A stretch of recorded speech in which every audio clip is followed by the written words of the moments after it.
Anti-fascist protesters forced their way into the BBC's television centre. About 25 breached security and got into the premises as part of a protest against the leader of the BNP appearing on Question Time tonight. After they made it inside, they were dragged away by police. But the BBC continues to defend its decision to allow the BNP leader onto the show.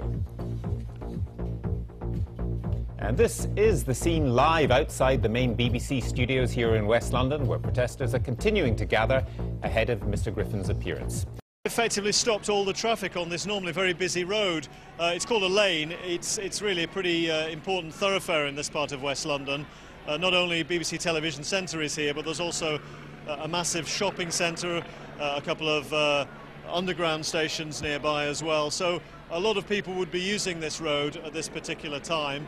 And you're right, a relatively small number of demonstrators, probably no more than a few hundred, have broken away from where they previously were congregated outside the main gates of Television Centre.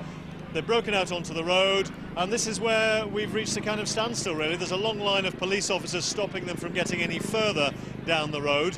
But in a sense, I suppose it doesn't really matter.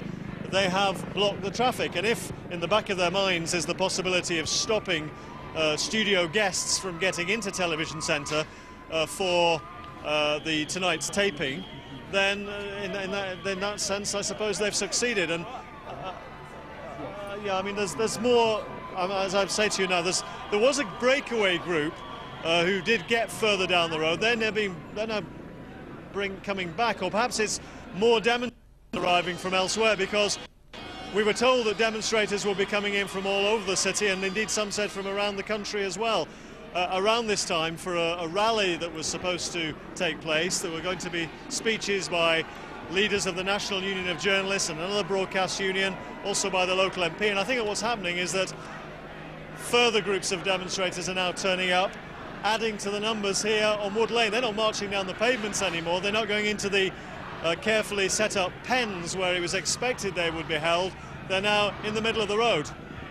Yeah, Andy, we're just seeing live pictures there, quite dramatic pictures of that orange flare of some kind, orange smoke billowing up from the protesters as they wave and chant. And we're also hearing from one of the protesters, apparently I'm seeing is claiming that managed to get to the doors of the studio where the Question Time programme is going to be held. So we don't think any actually got into the studio, but one claiming that he got to the doors. And it seems to be getting, Andy, from where you are, livelier and livelier out there on Wood Lane. Well, it does, as the numbers grow, and I think that's probably what's going to happen. Obviously, there were only limited numbers during the day because people were at work or they were studying.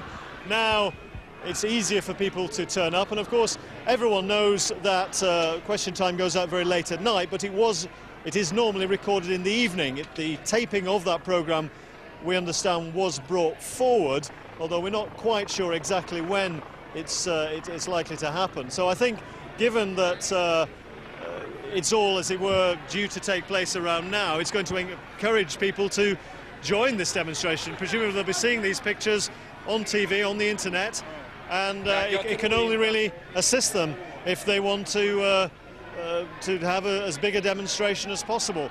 You know, this is a very powerful voice that's successfully managed to get its message across.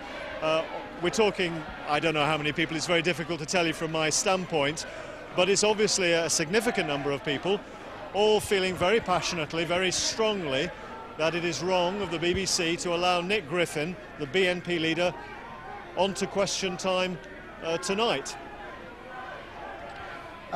Andy, we were talking a little bit earlier on about the problem for the programme's producers this evening. If they haven't got the panel inside the building so far, then it may be, stress may be, difficult for them to get them in through those gates, through those huge crowds, especially if Wood Lane, the main thoroughfare into BBC Television Centre, is closed off. Yes, I mean, obviously a huge complex like this has other entry points, but just as we know about them, I am sure that the demonstrators will have worked that out as well. This is the principal one, however. Again, I think at this stage we can only speculate as to how much impact it will really have. But in terms of the images, and I can tell you now that the crowd is now moving back towards the front gates of Television Centre. Perhaps they're going to have that rally after all, when they were due to be addressed by some MPs and local union leaders. In terms of the images, well, you know, these pictures are very strong indeed.